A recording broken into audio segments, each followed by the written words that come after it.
So at one level, you would think that the political and governing incentives for the president of the United States running as an incumbent for re-election are aligned, right? I mean, the governing imperative right now being handling the crisis well, minimizing the harm that comes to Americans, and creating the conditions for a safe economic rebound. And if the president could do those things, that would also obviously politically work out to his benefit. This is not an abstraction. We've seen exactly that happen in a lot of states where governors, both Democrat and Republican, who have done well on those governing issues, are seeing crazily high approval ratings. In Massachusetts, 84% approve of how Republican Governor Charlie Baker has handled the coronavirus outbreak, according to a new poll out this week. California's Democratic Governor Gavin Newsom hit 83% approval of his performance last month, nearly double his pre-coronavirus numbers. Jay Inslee in Washington is also way up. He received a 75% positive approval rating in another poll. So these two things, how will you govern and deal with the crisis? How will you do politically? They should be aligned. They are aligned in other places. The problem here is that the president of the United States, Donald Trump, is incapable of addressing the governing challenge before him. It is too much for him. He is not up to it. Also, he doesn't really want to do it. He doesn't care about that stuff. And so, as NYU professor Jay Rosen said, the plan is to default on public problem solving, to not actually solve either the public health problem or the economic problem, but rather to convince people that both have been solved, even though, of course, they haven't.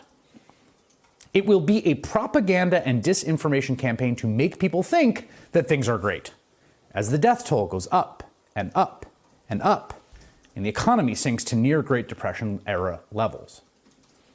We've seen all this from the beginning of this crisis, this approach. 2 months ago, they said the virus is going to just go away. Now, the virus that we're talking about having to do, a lot of people think that goes away in April with the heat. You have 15 people, and the 15 within a couple of days is going to be down to close to zero. It's going to disappear. One day, it's like a miracle. It will disappear. The risk of contracting the coronavirus to the American public remains low. We have contained this. I won't say airtight, but pretty close to airtight. Not airtight, but pretty close to airtight. Now we're hearing basically the exact same kind of nonsensical propaganda, gaslighting, but this time with the economy. That we've defeated the virus, the economy is opening up, and everything is going to be great. Have we reached the bottom of the unemployment picture? Is April as bad as it's going to get? Well, I think we are transitioning out, Stuart. People are looking towards reopening, and I think when you see that, it is a turning point. I don't think that's an unfair word to use, or it's not unrealistic to hope this is a turning point. I see the light at the end of the tunnel very strongly.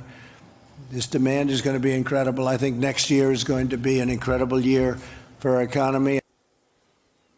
This is how they've treated, this is how Trump has treated, and the people that work for him, every single governing challenge they've faced. They just lie about it every time. From remember the Sharpied map of the hurricane, to the perfect phone call, Ukraine, to I never met any of these women, to the Mueller report completely exonerates me. It's always a strategy. And to a certain extent, it has always kind of worked for them.